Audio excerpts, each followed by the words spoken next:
Mais ce qui est génial là-dedans, c'est que on revient, moi sur. Je disais au départ, je suis rentré dans l'immobilier en n'aimant pas les agents immobiliers, vraiment. Et aujourd'hui, je trouve que l'immobilier permet ce genre de choses. Ça te permet d'avoir du temps pour faire ce genre d'actions parce qu'elles sont logiques, parce que t'es la personne qui met de la fluidité dans ta communauté. Et ça, je trouve ça, pour moi, c'est des exemples qui sont exceptionnels parce que l'immobilier te permet d'avoir le temps de faire ça. C'est pas de la prospection à proprement parler, mais quelque part, ça y participe parce que tu rencontres des gens. Enfin, moi, je trouve ça génial. Excellente histoire.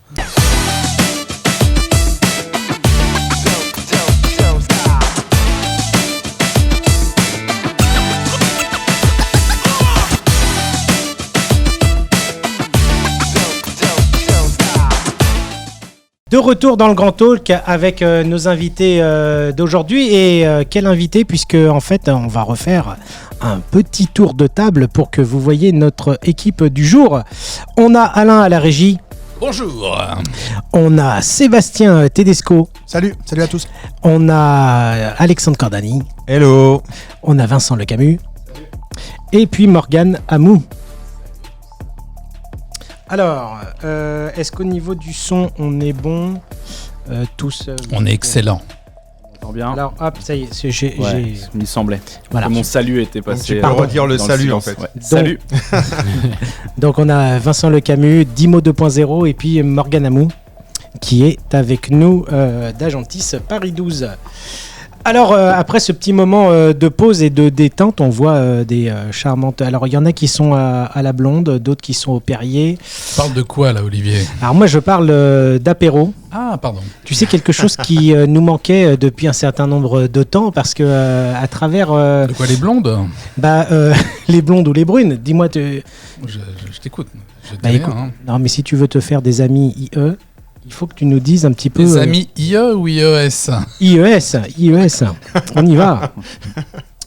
Alors, de retour dans l'émission, on parlait juste avant de YouTube et moi, je voulais vous parler un petit peu de l'expérience client et des agents immobiliers, qui créent en fait une expérience client très forte entre eux. Et sur YouTube, on a Ryan Serrant, qui est un agent immobilier new-yorkais et qui vraiment propose, je pense, une user experience de haut niveau. Alors, il s'adresse à des biens au calibre dans le luxe new-yorkais, mais c'est vrai que j'ai l'impression qu'aujourd'hui, on arrive vers la starification des conseillers immobiliers. Donc, à l'instar de Stéphane Plaza... En France Alors en France, on a Stéphane Plaza, c'est très loin de Ryan Serrant parce que lui, c'est plus le Pierre Richard. Le Pierre Richard dans le domaine immobilier, alors que de l'autre côté, on a quelqu'un qui est plus sérieux, mais il est aussi drôle et il envoie des choses intéressantes, mais il fait l'Inman Connect, d'ailleurs. Mais après, aux États-Unis, la starification, c'est le modèle de base, je pense. C'est vraiment très normal d'être starifié aux États-Unis. C'est d'ailleurs pour ça que les réseaux sociaux ont d'abord explosé aux États-Unis et que l'utilisation n'est pas forcément la même en France, même si on s'accapare un peu ces modèles-là et qu'il commence à y avoir un peu de starification en France. Mais aux États-Unis, c'est très normal d'arriver. Ils ont des émissions type The $1 Million Listing où c'est que des agents immobiliers qui ont plus de 1 milliard. 1 million 1 milliard. Non, c'est 1 milliard. Hein. C'est 1 billion ou 1 million 1 billion, je crois que c'est 1 billion. C'est 1 milliard, hein, parce qu'un million, c'est pas hyper impressionnant à New si York. c'est B, c'est billion, c'est 1 milliard. Je pense que l'émission, c'est $1 million listing. Ouais. C'est le mandat qui est à plus d'1 million. 1 million d'euros. Mandat minimum. En gros, c'est que des mecs qui font vraiment beaucoup d'argent et qui sont présentés comme des stars. Et il y a tout qui est fait pour justement montrer l'agent immobilier, comme on en parlait dans la première partie, hyper star. C'est intéressant, et ça c'est sur YouTube, je connaissais pas. Non, c'est pas sur YouTube, c'est une émission télé qui passe sur le network. On ramène quand même la starification aux États-Unis, enfin dans les pays anglo-saxons, sur la valeur du portefeuille, alors que chez nous, ça serait plutôt sur le capital sympathie, sur parce Pierre que si Richard, on commence à dire sur la valeur de l'argent, je sais pas si ça marcherait. Je pense que c'est pour ça que Plaza est parti plutôt sur ce côté un peu humain, proche, mais il parle pas de son salaire. Après, on en parlait tout à l'heure par rapport à YouTube. En fait, sans être la star, en fait, parce que star, ça veut pas dire grand-chose. On peut être star de son quartier. On prend par exemple Alexandre Cordani. Alexandre Cordani, ça c'est. Lui, il est milliardaire. Je voulais pas prendre cet exemple, mais on prend par exemple Kevin à Clermont-Ferrand. qui est simplement star de sa ville, parce que il fonctionne bien sur Instagram.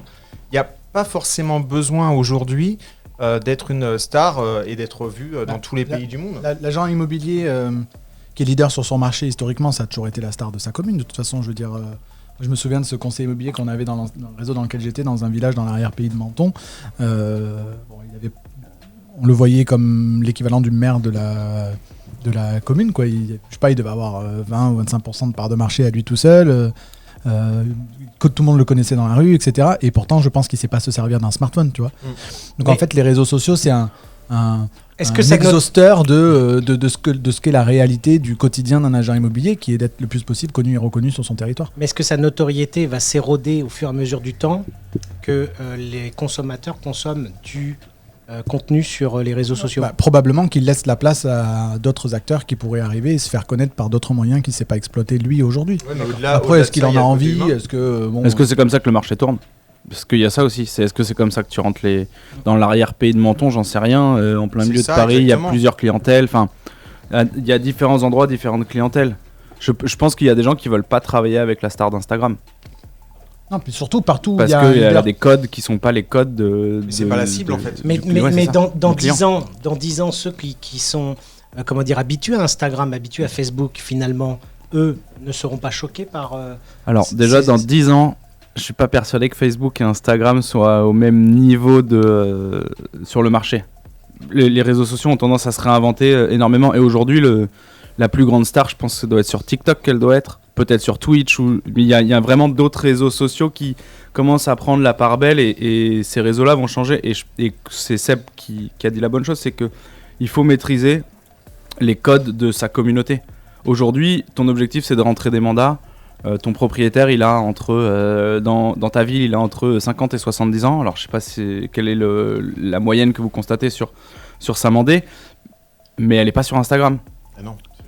Et si ton objectif c'est de rentrer du mandat, c'est de rentrer des propriétaires, Instagram c'est pas forcément la meilleure solution. Par contre, sur Saint-Mandé, il y a tellement de gens au mètre carré que si tu as une bonne communication Instagram, tu vas rentrer des mandats.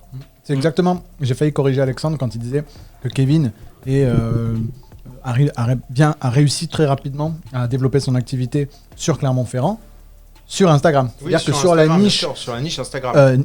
Instagram plus Clermont-Ferrand, il a su prendre une position probablement de leader d'ailleurs. Exactement. Sur cette association qui fait une niche qui est largement suffisante pour développer son business. Exactement, c'est et ça a beaucoup de valeur de se nicher. Et lui, il cumule les trois, c'est qu'il a la niche géographique, la niche du bon réseau social et la capacité à assumer ce qu'il est de manière très authentique. Donc il a aussi la niche qui se crée de fait quand tu es toi-même, puisqu'il n'y a que toi qui es ce que tu es, et tu es suffisamment unique pour te créer ta propre niche. Non, mais ça c'est super intéressant, parce que est-ce que vous pensez en fait que les conseillers de demain, moi je suis en train de lire aussi un autre bouquin qui est Disruption de Stéphane Mallard. Je ne sais pas si vous connaissez. Ça me dit rien du tout, non. Et en fait, il a fait un résumé sur comment aujourd'hui on va être disrupté dans notre vie. Et il a même un avis tranché sur les agents immobiliers, mais sur les médecins, sur les notaires, sur toute la profession. Et d'ailleurs, je vous invite à le lire, parce que c'est quelque chose il est tellement pertinent, chaque mot est pesé et vous apporte en fait une définition des choses.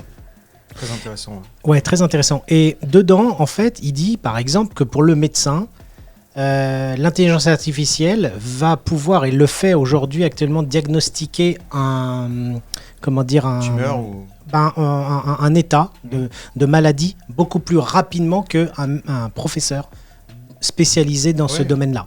Ou qu'un motivé ou qu'un passionné en histoire va donner des cours sur YouTube et qu'il aura peut-être des centaines et des milliers de vues et des passionnés qui regarderont ses cours, alors que ces élèves-là n'iraient pas voir en fait un prof, ou ne trouvent pas intéressant un prof qu'ils ont en université ou exactement. au lycée. En fait, c'est vrai qu'il donne un tas d'exemples où on pousse vers l'excellence, où il suffit finalement dans n'importe quel domaine d'aller ouvrir une autre porte, et puis on arrive à apprendre beaucoup plus que l'expert dans ce domaine-là. Et en fait, il dit que l'agent immobilier de demain, lui, il le voit comme ça, va proposer une expérience de qualité parce qu'il va devenir de plus en plus expert dans son domaine. Et il va proposer une même expérience qui est parallèle à ce que tu disais peut-être pas sur Amazon, mais sur Amazon, je glisse et hop, j'ai commandé en un seul clic avec ma carte bleue, tout ça d'un seul coup. Donc en fait, l'expérience, elle est tellement plaisante. C'est-à-dire à commander, si ça ne me convient pas, si ça c'est en panne, je le renvoie aussi vite et j'ai pas à passer les barrières du SAV etc. Et donc en fait lui il dit que voilà, l'agent immobilier de demain il va avoir en fait un fossé entre celui qui est resté traditionnel et celui qui va proposer en fait une expérience client hors du commun, ce que tu nous disais au début. Oui, puis l'expérience client hors du commun en fait elle protège quelle ressource? C'est marrant parce que pendant la pause on parlait de cette ressource, on parlait du temps. Oui. En fait, ce que valorise aujourd'hui le plus les gens dans ce monde d'hyper-sollicitation, c'est le temps disponible. Quel que soit l'usage que tu en fais. Donc, l'agent immobilier, mais comme n'importe quel entrepreneur qui réussira demain, sera celui qui permettra aux gens qui souhaitent servir de gagner un maximum de temps. C'est la ressource aujourd'hui. C'est-à-dire que les gens sont prêts à payer pour du gain de temps, en fait, pour du confort. Uber, c'est ça. Enfin, aujourd'hui, toutes les grandes entreprises qui sont développées ces 10 dernières années se sont faites sur la préservation de notre ressource temps. Et t'amener à l'efficience. Et l'autre chose, il y a l'expérience client. Parce que je pense qu'il y a que ça te prenne le moins de temps possible, mais que le temps que tu passes à faire la chose soit la plus exceptionnelle possible. Typiquement, aujourd'hui, je vois pas dans 50 ans des gens heureux d'avoir une expérience client où tu cliques 3 fois sur un bouton et t'es propriétaire d'une maison. Je pense que ça n'arrivera jamais, c'est pas l'expérience client recherchée dans une maison. L'expérience client recherchée dans une maison, c'est discuter du quartier, voir la maison, découvrir le bien, avoir le coup de cœur, s'épanouir, se projeter, tous ces éléments-là qui sont hyper importants. Donc pour moi, il faut partir de quelle doit être la meilleure expérience client et tout faire pour que ça ce soit exceptionnel et que tout le reste, qui est embêtant, ah mais le prix il a baissé, ah mais il y a ça qui s'est passé, ah mais le rapport d'AG il est pas encore arrivé, tous ces trucs là, ce soit du zéro temps, c'est dans l'appli, je viens d'avoir l'information, c'est très bien. Donc pour reprendre les mots de Sébastien, du sans friction. C'est ça. Mais c'est vrai que Vincent a raison sur la notion de plaisir associé à ce truc là. C'est-à-dire que demain, l'application qui permettra à un vendeur ou un acheteur mais de suivre l'intégralité de sa transaction en temps réel de manière ludique et gamifiée sur une application, je pense que ça a beaucoup de valeur. Les gens ont un besoin de transparence. Ils veulent pouvoir à 23h, si c'est à 23h qu'ils ont envie, savoir exactement où en est sa transaction, combien il y a eu de visites, combien il y a eu de clics, quelles sont les remarques qui ont été faites par les clients qui ont visité, et pouvoir décider de quelle va être la prochaine action stratégique sur la vente de sa maison, y compris à 23h30, si c'est à 23h30 que ça lui convient bien. Tu vois. Donc toi, tu vas pouvoir, en formation, coacher des conseillers sur la partie humaine, sur toute la segmentation pour performer, devenir de plus en plus efficient et obtenir en fait plus de ventes. Derrière, comment tu mesures tout ça? Est-ce que tu peux... tu sais, souvent, ce qu'on dit, c'est que de formateur, on a un coach. Et le coach derrière, je ne sais pas si vous voyez, j'ai l'image, moi, en fait, de Thierry Henry, qui est dans l'équipe de Belgique, pendant la Coupe du Monde de Russie. Et il a un bloc-notes et il note. Il note toutes les bonnes actions. Et en fait, c'est un expert des statistiques pour permettre à son équipe d'étudier les concurrents et de leur donner, en fait, les bonnes actions pour que son équipe gagne. Est-ce que les coachs, vous arrivez à quelque chose comme ça de mesurable pour que vous puissiez en fait amener en progression quelqu'un qui fait 80 à 100 ou 60 Là, tu parles de la partie statistique? Tu parles de comment on pourrait s'y prendre ou de comment est-ce qu'on peut le mesurer? Coacher. Tu sais, la question en fait qu'on se pose toujours avec... par exemple, avec Alexandre Cordani, on parle beaucoup de l'automatisation des tâches et de l'autopilotage un petit peu de la partie CRM. Et notre but, c'est de faire en sorte qu'un conseiller qui fasse 60 000, on puisse le prouver par l'outil informatique que si il suit ce que le coach virtuel lui dit, il peut passer de 60 à 120. Et donc, en fait, le coach physique, lui aussi, doit mesurer en fait ses performances statistiques, c'est-à-dire, tiens, Laetitia, combien as-tu rencontré de gens? Est-ce que tu as un tableau de performance? En fait, tu vas suivre ton activité sur un plan. Souvent, on me dit, putain, mais avec toi, Seb, c'est que des chiffres et des maths. Et n'importe quelle entreprise a besoin de connaître ses taux de conversion, a besoin de connaître ce qui rentre dans son pipe, ce qui sort, ce qui est le plus efficient pour elle, mesurer combien de temps elle a passé à faire telle action de prospection, est-ce que ça a été rentable, pas rentable, encore une fois, pour aller vers l'efficience. Donc ça, oui, on va le faire. Maintenant, par rapport à ce que tu disais là, on ne peut pas, par contre, standardiser, ce qui va permettre à Laetitia de passer de 80 à 120 parce que ça a marché avec Jean-Luc. dans toutes les stratégies qu'on va enseigner, dans toutes les approches qu'on va enseigner, la réalité, c'est qu'en fonction du marché sur lequel la personne va opérer, et on ne fait pas de l'immobilier de la même manière à Béziers qu'on le fait dans le 11e arrondissement de Paris, et Jean-Luc et Mireille n'ont pas les mêmes talents naturels parce que Mireille, elle aime bien aller serrer des pinces au marché et que Jean-Luc, lui, il jure que par Clubhouse, Instagram. Tu vois, ou Instagram. Donc, c'est pour ça que j'essaye d'amener beaucoup de sens dans ce métier et dans ce qu'on fait. Parce que si tu amènes pas la notion de sens, si tu enrobes pas tout ça de ce pourquoi en fait on fait ces actions-là, le mec il va dire, soit il va dire ça me parle pas ce qu'il me raconte Sébastien, soit il va dire j'ai essayé, ça marche pas. Mais c'est pas que ça marche pas en valeur absolue, donc c'est que ça marche pas pour toi. Peut-être ça marche pas dans le centre de ton village, dans la Drôme, dans lequel je sais pas, par exemple la pression publicitaire elle est pas la même dans la boîte aux lettres dans un village de la Drôme qu'elle l'est dans le 1er arrondissement de Paris. Donc forcément il y a peut-être certaines actions de prospection qui seront pertinentes pour l'un et qui le seront pas pour l'autre. Et aucun programme d'accompagnement ou de formation, en tout cas chez nous, n'a vocation à créer des clones et à dupliquer des conseillers immobiliers dans une méthode unique qui fonctionnerait pour tout le monde. C'est pas vrai. Ou alors c'est plus. Je pense que le coaching perdrait son sens d'ailleurs. Du coaching en fait. Non, ça reste par une contre, formation basique. On a une difficulté nous dans nos programmes de coaching sur la posture que l'on a avec les gens, c'est que le coach il doit t'emmener et nous tous les coachs qui interviennent dans notre programme sont formés, sont certifiés au coaching. On est en difficulté dans la mise en application de cette posture parce que le coach, il va t'amener à te poser, il va t'amener par un questionnement à accoucher finalement quelque part des bonnes réponses pour toi, ce que n'est pas la formation. Donc, c'est pour ça que nous, on mise beaucoup sur le coaching. Et pourtant, on a une difficulté, c'est que nos coachs, moi comme les autres, étant des experts du domaine, on attend de nous des réponses toutes cuites. Donc en vérité, on se retrouve plutôt dans une posture de mentor que dans une posture de coach. Il y a 3 postures différentes. Le formateur s'en est une, quelque chose, le mentor en est une autre, et le coach en est encore une autre. Et quelqu'un qui serait... Moi, j'ai l'impression d'être bien meilleur dans le coaching de gens qui ne sont pas dans l'IMO que dans le coaching de conseiller immobilier. Parce que le conseiller immobilier qui paye une formation ou un programme de coaching, quelque part, il attend de quelqu'un qui est un expert du domaine de lui apporter des réponses. Et des fois, on est en difficulté sur la posture où moi, je vais avoir une posture de coach où je vais creuser, je vais poser des questions. Je veux pas donner la réponse parce que si je donne la réponse, je donne du poisson, j'apprends pas à pêcher. Donc je permets pas de rendre la personne autonome. Mais quelque part, au bout d'un moment, ça génère de la frustration chez la personne qui a envie de te dire bon Seb, accouche en fait, c'est quoi que je dois faire? Ça, alors, c'est un mentor, ça c'est plus un coach. Ouais, en fait, ce que je comprends, c'est que tu es dans une strate en fait inférieure pour aider les personnes à se poser les bonnes questions, mais sans que tu leur apportes la réponse pour que tout d'un coup, ils puissent, dans le cas où tu n'es pas présent, un cas qui sort du contexte, ils puissent avoir la réponse. Oui. Et c'est vrai que ça rentre, moi je pensais que c'était des mentors.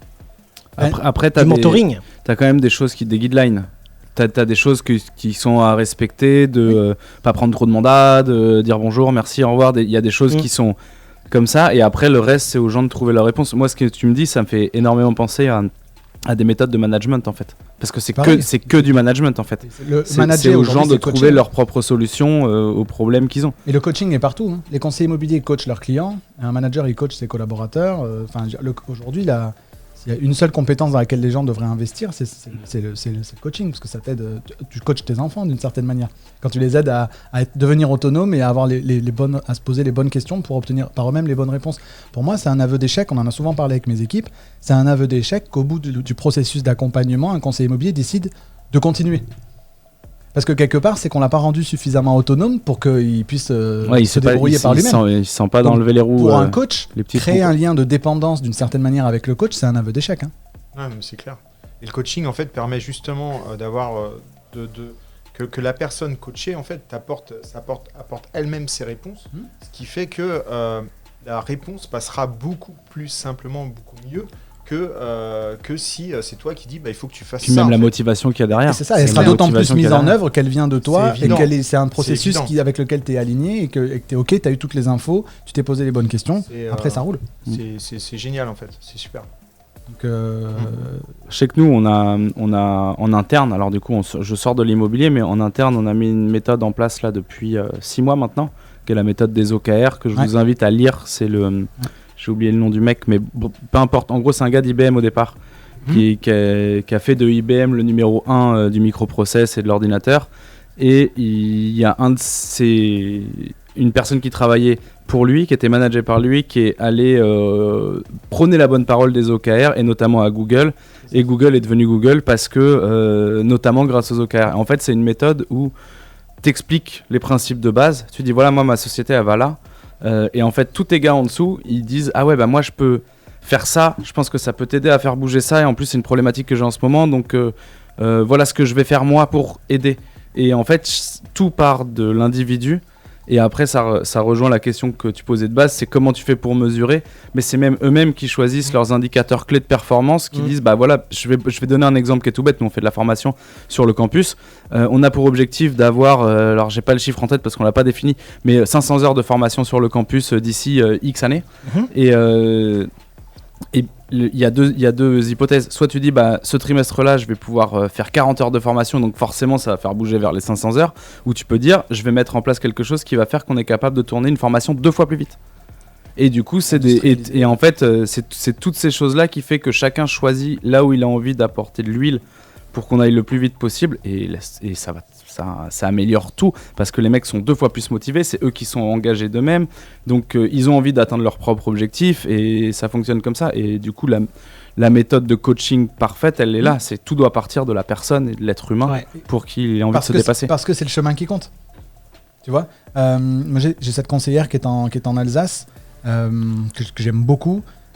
Combien de fois en coaching, déjà j'ai pas eu le temps de mettre ça en place, etc. Mais tu comprends, là il y a le Covid, en Alsace on est hyper touché. Là j'ai eu un plan pour avoir je ne sais combien de litres de gel hydroalcoolique, je voudrais pouvoir aller le distribuer dans les commerçants, etc. Je dis mais arrête tout ce que tu es en train de faire, me parle pas de ton boitage ou de ta pige, va distribuer du gel hydroalcoolique aux habitants de ton village si tu le fais avec le cœur, etc. Et peut-être, t'es pas à l'abri que ça te permette de développer et une notoriété, quelque chose qui fait qu'à un moment donné, par réciprocité, et du coup, elle a mis ça en place. Maintenant, elle vient de prendre la tête, elle est roumaine d'origine, et elle a vraiment à cœur de rendre à la France ce que ça lui a apporté. Là, elle a pris la tête de l'association du don du sang localement, elle nous a fait un post pour nous dire ça. Donc elle incarne maintenant pleinement cette idée que finalement, sa manière de faire du business, c'est d'abord avant tout d'apporter tout ce qu'elle pourrait apporter à son territoire avec ce qu'elle a à elle, qui est son cœur, etc. Et je suis assez persuadé qu'en plus, elle n'est pas à l'abri d'avoir la bonne nouvelle de développer très fortement son activité de conseillère en immobilier, en l'incarnant avec authenticité. Finalement. Mais ce qui est génial là-dedans, c'est que on revient, moi je disais au départ, je suis rentré dans l'immobilier en n'aimant pas les agents immobiliers, vraiment. Et aujourd'hui, je trouve que l'immobilier permet ce genre de choses. Ça te permet d'avoir du temps pour faire ce genre d'actions parce qu'elles sont logiques, parce que t'es la personne qui met de la fluidité dans ta communauté. Et ça, je trouve ça, pour moi, c'est des exemples qui sont exceptionnels parce que l'immobilier te permet d'avoir le temps de faire ça. C'est pas de la prospection à proprement parler, mais quelque part, ça y participe parce que tu rencontres des gens. Enfin, moi, je trouve ça génial. Excellente histoire. Et finalement, ce que vous êtes en train de dire au niveau de la partie coaching, c'est-à-dire le fait qu'on se pose les bonnes questions, est-ce qu'on pourrait au niveau de l'allégorie, le mettre au niveau de nos clients, c'est-à-dire faire la méthode comment tu l'as OKR auprès de ses clients, ou de faire en sorte que ses clients se posent les bonnes questions et finalement les attirer par un biais en traçant une relation de confiance. Je ne vois pas pourquoi on ne pourrait pas co-construire avec le client, avec le prospect vendeur, la stratégie de commercialisation qui est celle qui est la plus écologique pour lui. Dans son rapport au vendeur, son rapport au temps, à l'énergie, aux ressources, aux finances, au temps qu'il peut apporter, qui peut aider dans le processus de vente, ce qu'il peut faire pour fluidifier le truc, etc. Je pense que ça a beaucoup de valeur de le co-construire avec lui et de le coacher d'une certaine manière, ou presque se coacher mutuellement, parce que peut-être que avec humilité, on peut quand même constater que parfois les vendeurs, ils disent pas que des conneries, ils ont aussi parfois de bonnes idées. Il se trouve qu'ils connaissent très souvent mieux le bien que nous, son histoire, ce qui s'y est passé, et je pense que ça a beaucoup de valeur moi j'aime beaucoup cette analogie que j'ai vue une fois sur LinkedIn qui est, moi je dis souvent qu'il faut qu'on passe du face à face au côte à côte. C'est cette idée de se mettre à jouer au tennis en double plutôt que de jouer en simple, quoi, tu vois. Avec plaisir. C'est vraiment ça. Je pense que c'est ça que les vendeurs attendent en fait de nous fondamentalement. Et je pense que c'est une transformation du métier qui va arriver aussi. C'est de devenir que les agents immobiliers maintenant, à l'époque on disait donc agent immobilier, négociateur immobilier. Là, maintenant, c'est conseiller immobilier. C'est plus du tout la même chose. Donner des conseils que d'être l'agent ou la personne qui négocie. Et demain, on aura certainement des coachs immobiliers. Des gens qui viennent, parce que en gros, moi, j'ai tout ce savoir-faire-là. Je peux t'aiguiller pour la meilleure manière de vendre ton bien. C'est déjà le cas pour certaines personnes qui s'occupent de cette... Et quand on va... Oui, font de la prestation de service notamment. Quand on va chez les clients et qu'on leur amène une stratégie, ça passe beaucoup mieux en fait. C'est-à-dire qu'on va définir avec eux une stratégie, la bonne stratégie qu'il faut avoir pour pouvoir vendre le bien. Donc en fait, ça peut être une stratégie différente. Si la personne elle est très écologique, elle n'a pas envie de mettre, qu'on mette des papiers, des prospectus dans les boîtes aux lettres, eh ben ok, on est d'accord avec ça. Et on peut en fait définir comme ça une stratégie avec la personne de manière à ce que ça soit écologique pour elle. Et que tout le monde soit satisfait en fait. Et à partir de là, on n'a pas le même résultat avec les vendeurs parce qu'ils ont vraiment l'impression d'être écoutés. Ouais. Et puis t'enlèves les points de blocage parce qu'il y a des gens qui ont des vrais points de blocage de je veux pas ça, je veux pas ça, je veux pas ça. Et en fait, nous je sais qu'à l'intérieur de la boîte c'est un vrai sujet, c'est que t'interviens jamais dans une discussion si c'est pour dire le contraire de ce que dit la personne. T'interviens pour trouver une solution. Et l'objectif c'est que de trouver des solutions. Et si t'accompagnes ton client immobilier avec l'idée de trouver une solution, ok tu veux pas qu'on fasse ça, maintenant il va falloir un moment que les gens voient ton bien. Donc comment on fait ? Et pour moi c'est la meilleure solution de débloquer toutes les situations et d'aller le plus vite possible. Puis les gens ont plus envie d'avoir un sachant. Tu peux pas aujourd'hui avoir la quantité d'informations que tu as disponibles sur internet, avoir ce sentiment, le niveau d'exigence des clients dans tous les domaines il a augmenté parce que la quantité d'informations disponibles a augmenté. Donc tu n'as pas envie d'avoir quelqu'un face à toi qui va adopter une posture de sachant alors que souvent prétendument, tu penses avoir un niveau d'information qui te permet de traiter d'égal à égal avec lui, tu vois. Donc c'est obligé qu'on change de posture, encore une fois, pour pas être celui qui donne une info. Et on sait que l'information c'est le pouvoir et beaucoup d'agents immobiliers, c'est un peu ça que je dis aussi dans le livre, beaucoup d'agents immobiliers sont restés enfermés dans ce schéma où ils détenaient une information. Ouais. Et cette info, ça représentait beaucoup de la valeur que tu payais dans les honoraires. Moi, je sais combien ça vaut parce que je sais combien ça s'est vendu, etc. C'est une information que je détiens, que toi, tu n'as pas, etc., etc. Comme aujourd'hui, cette information, elle est disponible, on n'a pas d'autre choix que de se réinventer et de changer de posture et d'être celui qui va prendre par la main le client, regarder avec lui les informations qu'il a eues à sa disposition, faire la pédagogie de cette information-là et l'accompagner pour qu'ensemble, tu ailles dans ce processus. Et ceux qui sont restés branchés sur l'époque où ils avaient l'info, forcément, face à un client qui a l'impression d'avoir le même niveau d'info que toi, si t'as pas évolué dans ta posture, c'est mort. Tu génères du rejet, je pense que le gros point, il est là, c'est que le postulat de départ de n'importe quel client, alors n'importe lequel peut-être pas, mais de plus en plus de clients immobiliers, c'est qu'il sait aussi bien faire le taf que toi, qu'il a les mêmes informations et qu'en plus il connaît son bien. Ouais, c'est un vrai sujet. Ce que je voulais vous dire sur ce sujet-là, c'est que ça dépend aussi des régions. Par exemple, si je prends Saint-Mandé, j'ai vendu à des personnes qui sont dirigeantes chez Universal, qui sont chirurgiennes, ces personnes-là, dans le domaine cardiaque ou autre. Ils ont des métiers qualifiés que je pourrais dire élitistes au niveau des études. D'accord ? Et bien ces personnes-là, quand on les rencontre, on les appréhende pas de la même manière. Parce qu'elles ont le savoir, elles savent apprendre les choses. Et à partir de là, il faut pivoter d'une autre manière pour pouvoir échanger avec eux.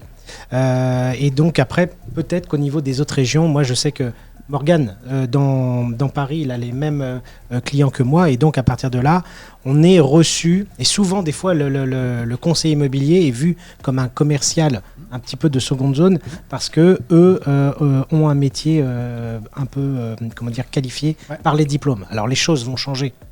Non mais une fois que tu as fait ce postulat-là et ce constat-là, tu as deux postures, soit tu rentre dans un rapport d'opposition avec cette personne-là qui pense effectivement pouvoir mieux savoir ou traiter avec dédain l'agent immobilier, etc. Exactement. Soit tu fais preuve d'empathie et tu essayes de te dire, ok, mais c'est quoi le contexte de cette personne-là ? Qu'est-ce qui l'amène finalement à avoir cette image-là ou à réagir de telle ou telle manière, etc. Et comment est-ce que je peux l'aborder un peu différemment en tenant mieux compte de son contexte ? Je trouve que ce qui manque beaucoup au conseiller immobilier aujourd'hui, c'est cette capacité à se mettre dans les bottes de son prospect ou de son client pour essayer de voir comment l'aborder de la meilleure des manières possibles. Si je prends l'exemple du Covid, pendant le premier confinement, combien de conseillers immobiliers m'ont écrit en me disant « Sébastien, du coup, je suis complètement à l'arrêt, je peux plus prospecter ». Et ma réponse, elle était « Mais je comprends pas comment ça, tu peux plus prospecter ». Bah, tu comprends, je peux plus voir les gens, puis je vais quand même pas les appeler sur la pile alors qu'on est tous confinés. Et je dis bah, peut-être que tu peux pas faire ça comme ça. Mais aujourd'hui, si tu te mets dans les bottes de ton vendeur, qui a actuellement un mandat de vente, qui est bloqué chez lui, c'est quoi son problème à lui aujourd'hui ? C'est quoi la question qui se pose ? Il y avait une stat qui était sortie à l'époque qui disait que sur Se Loger, les visites sur le portail immobilier avaient été divisées par 10, mais que les visites sur la partie édito, la partie blog, la partie contenu, elles avaient été multipliées par 5. C'est bien qu'à un moment donné, les gens se posaient des questions. Ben, est-ce que c'est pas la valeur ajoutée, y compris en toute solidarité d'ailleurs, d'un agent immobilier local, d'apporter cette réponse-là aux gens qui ont actuellement un projet d'achat ou d'immobilier sur ton territoire. Ça, c'est un vrai sujet de savoir rebondir, de savoir se poser les bonnes questions, de savoir rebondir, et puis aussi de passer, à une étape au-dessus, c'est-à-dire est-ce que vous connaissez les méthodes de disques, vous savez, les couleurs, qui permettent en fait d'identifier un petit peu le mode de réflexion des propriétaires ou des clients. Donc on peut arriver vers... Ouais, mais quand tu le connais pas, ton client, parce que c'est juste les prospects qui ont actuellement un projet de vente sur ton territoire, bah, la question à se poser, c'est ok, c'est quoi leur question, c'est quoi leur peur, c'est quoi leur désir aujourd'hui, qu'est-ce que je peux apporter comme contenu, est-ce que je peux les inviter, je sais pas, à envoyer un texto à tous les gens qui sont actuellement sur le bon coin, qui ont un projet de vente, les inviter à un zoom de questions-réponses juste pour répondre aux questions qui se... Tu vois, et ça, c'est la question dont on parlait tout à l'heure, de la maturité entrepreneuriale. C'est à un moment donné cette paralysie qu'ont certains conseillers immobiliers qui sont entrepreneurs, faute de solution, à un moment donné, de rester dans un mode un peu de paralysie plutôt que de sortir de l'enjeu du business pour prendre un peu de hauteur de vue. Et c'est là où le coaching a du sens, parfois moins pour te dire ce que tu sais déjà, que pour t'amener juste à prendre un peu de hauteur de vue sur ton entreprise. Parce que tu parlais tout à l'heure de tableurs, de chiffres, de données, etc. Aucun tableur ne va réellement t'aider à accoucher de la bonne solution pour ton entreprise. Tu vas avoir des infos, et à un moment donné, si tu n'as pas quelqu'un qui va jouer le rôle du miroir ou qui va t'amener à prendre de la hauteur sur ces chiffres-là, c'est difficile d'accoucher, surtout avec la solitude de l'entrepreneur. C'est vrai. J'ai identifié 3 catégories en fait, de conseils immobiliers. Celui qui vit dans le passé, celui qui vit dans le présent et qui est très court-termiste à 2 mois près, et celui qui anticipe, qui est capable de rebondir et qui peut anticiper le futur. Et en fait, à partir de là, la majorité des agents immobiliers sont dans le présent. Et quand on a eu la problématique du Covid, ils ont pour la plus grande partie eu peur. Très peu sont restés positifs, très peu ont pu anticiper le fait que peut-être ça va repartir. Et donc en fait, c'est un état d'esprit, et je pense qu'il faut travailler là-dessus. C'est passer du problème à la solution. C'est ça. La règle du jeu change, on va trouver une solution.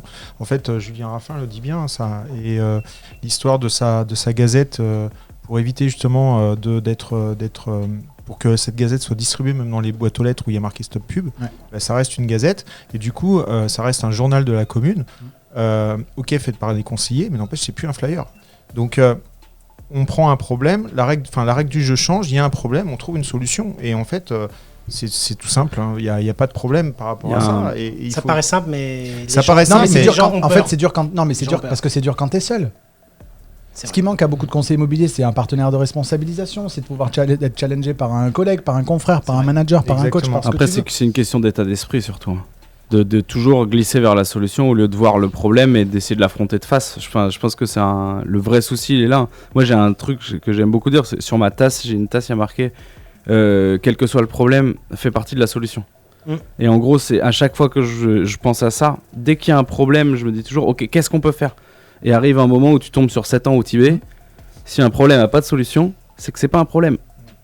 Et fin de l'histoire, donc si tu as toujours l'état d'esprit de glisser vers la solution, de réfléchir à qu'est-ce que je peux faire, et ce que tu disais Seb, et je pense, est ancré plus dans l'état d'esprit de l'entrepreneur, c'est en vrai, tu crées une entreprise parce que tu veux résoudre des problèmes de clients. Tu veux aider tes clients. Donc, tu veux trouver une solution. Covid, c'est l'exemple parfait. Pose-toi juste la question. Et aujourd'hui, tes clients, ils veulent quoi ? Ton boulot, c'est toujours le même. Résoudre les problèmes de tes clients, accompagner tes clients. C'est juste que leurs problèmes, ils ont changé. Donc, quelle solution tu mets en face ? Mais après, je pense que c'est une question d'état d'esprit et d'avoir des miroirs. Moi, j'ai un associé, donc c'est très compliqué, c'est hyper facile pour moi de faire du ping-pong.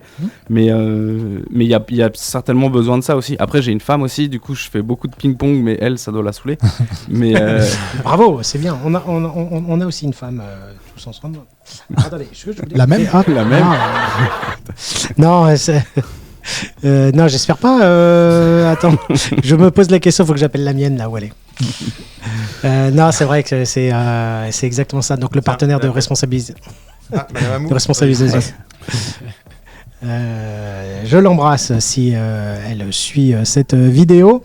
Ce que je voulais vous dire, on arrive à la fin de l'émission et je vais vous poser la dernière question.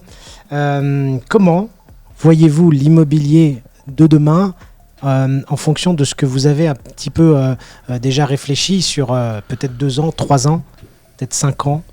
Est-ce que vous avez une idée de comment cela va se projeter ou arriver? Je sais pas, je me lance dans le côté Madame Irma. Moi, je vois deux choses. Il y en a une, elle est traitée dans un article très intéressant qui est sorti aujourd'hui sur le blog Imo2. Ah ouais non, aujourd'hui ou il y a 2-3 jours, sur le branding du conseiller immobilier. Donc, je pense qu'il y a un vrai sujet autour de des logos d'enseigne qui diminuent au profit de logos individuels qui augmentent. C'est une tendance que je vois beaucoup. C'est des conseillers immobiliers qui commencent de plus en plus à utiliser leur réseau comme une boîte à outils, moins que pour la notoriété du réseau en question. Donc développer un branding fort sur leur marque propre, un peu en mode, je sais pas, Sébastien Tedesco by le réseau Y, tu vois. Donc je vois ça comme tendance très forte. Donc on parlait de starification, il y a un peu de ça, même si c'est pas le bon terme. Et la deuxième, si la question c'est quel modèle économique, quel modèle de structure d'agence, etc., je crois qu'on va plutôt vers une forme de stabilisation des parts de marché en fonction des différentes typologies de structures, l'agence immobilière tradie, les réseaux de mandataires, les nouveaux players qu'on voit arriver, les modèles low cost, etc. Je crois que les e-buyers, je crois que chacun va prendre sa part de marché qui sera ce qu'elle sera, mais qui permettra finalement au consommateur final de pouvoir choisir aussi sa manière d'être accompagné en fonction des services et de la manière dont les gens les accompagnent. D'accord. Donc il y aura probablement une concentration des réseaux par typologie de structure, donc peut-être moins de marques d'agences tradies, peut-être moins de marques de réseaux de mandataires, donc mais au final finalement le même nombre d'acteurs qu'on a aujourd'hui. Toi tu vois une sorte de concentration des rachats par typologie de structure et de modèle économique, peut-être moins de réseaux de mandataires au sens large, moins de réseaux de franchise d'agences tradies, moins etc. par typologie, mais comme on aura multiplié ou différencier les différentes manières d'accompagner les gens avec des modèles économiques différents, au final ça offrira peut-être un éventail de solutions plus large pour les particuliers au final. Tu veux parler donc de segmentation en fait?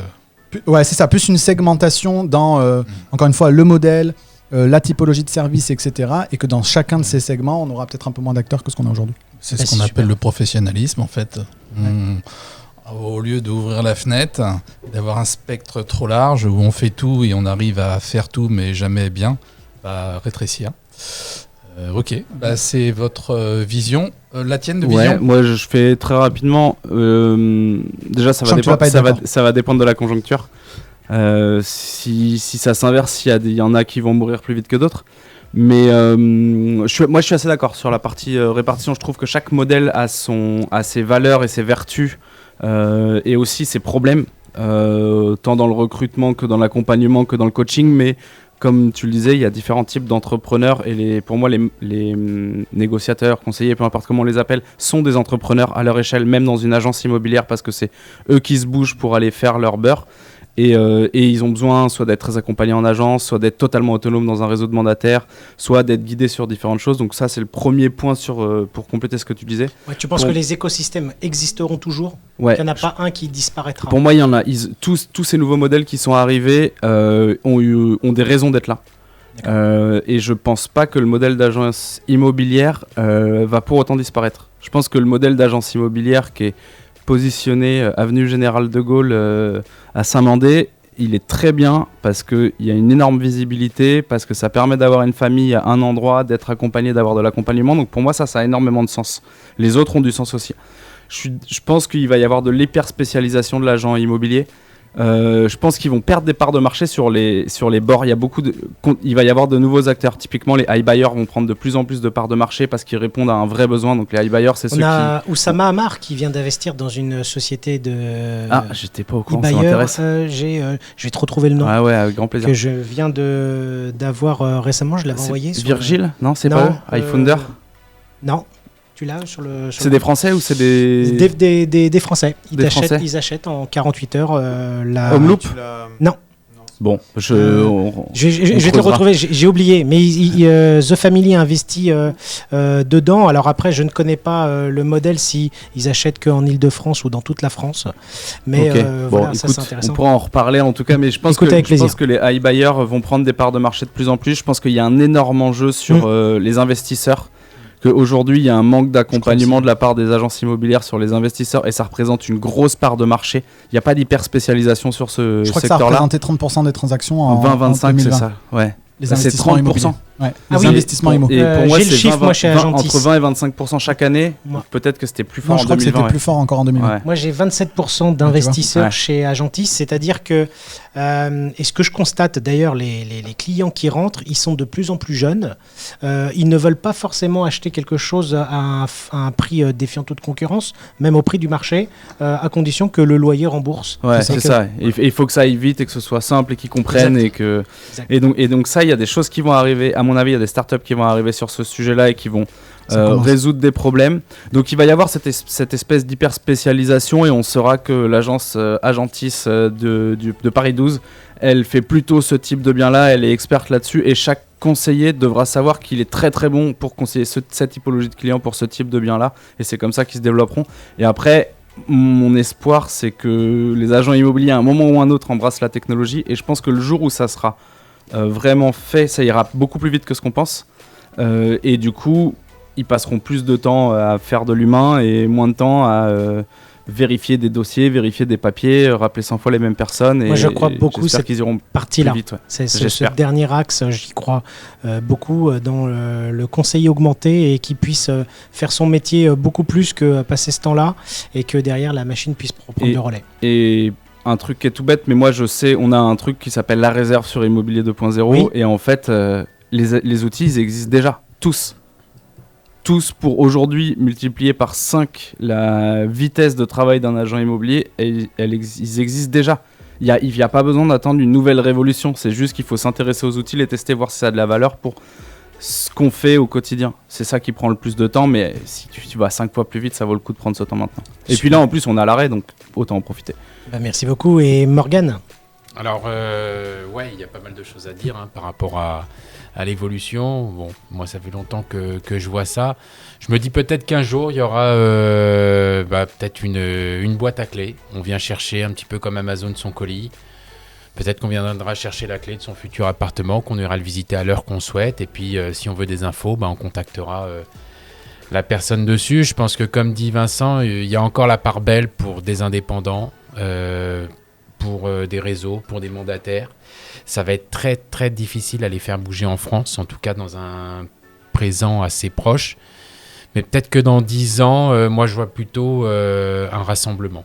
C'est-à-dire que des gros réseaux vont fusionner, peut-être des indépendants aussi, peut-être une spécialisation, avoir vraiment tout un circuit qui va, je dirais, de l'agent immobilier au courtier, à celui qui fait de la rénovation, jusqu'au notaire. Peut-être une sorte de forum de l'immobilier. Peut-être, ouais. Peut-être sur ça. Voilà les différentes évolutions. Et pour l'instant, c'est vrai qu'il y a autant de gens que d'agents immobiliers. On a tous un copain qui est peut-être agent. J'espère qu'on n'arrivera pas à 65 millions de conseillers immobiliers en France. Sinon, mais pour l'instant, c'est un peu éparpillé partout. Non, vendrait sa propre maison. On n'aura pas 65 millions d'agents immobiliers, mais il y aura 65 millions de personnes qui auront testé l'immobilier si ça continue comme ça. C'est une autre réflexion. Alors, Alexandre, tu avais une idée, un dernier mot? Après, je vais... À chaque émission, je donne mon idée, mais effectivement, aujourd'hui, je pense que, aujourd'hui ou demain, l'agent immobilier, de toute façon, on en a parlé tout à l'heure, je pense qu'il faut revenir à l'humain.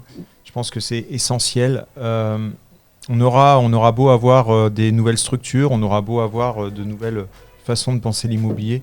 Je pense que l'avenir, en fait, il est au rapport humain. Et même si on a des beaux centres d'affaires, des beaux markets, de belles agences, ça, de toute façon, je pense qu'aujourd'hui, ce qu'il faut, c'est prendre son téléphone, c'est sortir dehors, aller voir les gens, aider les gens, leur donner du contenu, leur donner de la valeur. Et à partir de là, je pense que l'immobilier d'aujourd'hui sera l'immobilier de demain. De toute façon, on n'a pas encore disrupté l'immobilier et je pense qu'on n'y arrivera pas à ce niveau-là parce que ça reste beaucoup de valeurs humaines et de communication, tout simplement. Ok, merci pour ton retour. Alors, je voulais parler de l'actualité en fait de Sébastien. Il va, la vidéo risque de passer peut-être un peu plus tard, mais tu fais un événement, le Rassemblement. Pour l'année prochaine. Au moins, inscrivez-vous, peut-être déjà pour le replay, mais pour 2022. Amis conseillers immobiliers, je vous invite en fait à aller voir le Rassemblement. Est-ce que tu pourrais nous en dire 2 mots ? Oui, on organise le 25 mars prochain, ou on a organisé le 25 mars un sommet en ligne qui s'appelle Rassemblimo. Encore une fois, pour la deuxième année consécutive, ça devait être un événement en présentiel qui devient un événement digitalisé. Sauf que là, on a décidé vraiment de monter de 10 niveaux sur la qualité de production. On aimerait vraiment faire vivre une expérience. On parlait de plaisir tout à l'heure. Une expérience un peu différente pour les conseillers immobiliers qui sont un peu saoulés de visioconférences et de contenu à consommer à distance. Donc, on voudrait vraiment leur faire vivre un truc un peu chouette, comme une très belle émission de télé. On sera dans les studios d'Europe 1. Dans le 15e arrondissement de Paris. Avec, ça va être chouette, hein. Ouais, avec du beau monde, avec des gens comme Philippe Bloch, que tout le monde ne connaît pas, mais qui est quand même l'auteur du livre Service compris, plus de 500 000 exemplaires, qui est journaliste sur BFM Business. On a Pierre Gagnère, le chef 3 étoiles aussi, qui fera la conférence de clôture. Beaucoup de super entrepreneurs, de super profils. On parlera de plein de sujets différents. Et on voudrait vraiment faire vivre une expérience aux conseillers immobiliers qu'ils n'ont jamais vécu en termes de consommation de contenu. Donc, depuis leur canapé avec leur popcorn et nous en studio, streamer en live dans une jolie plateforme.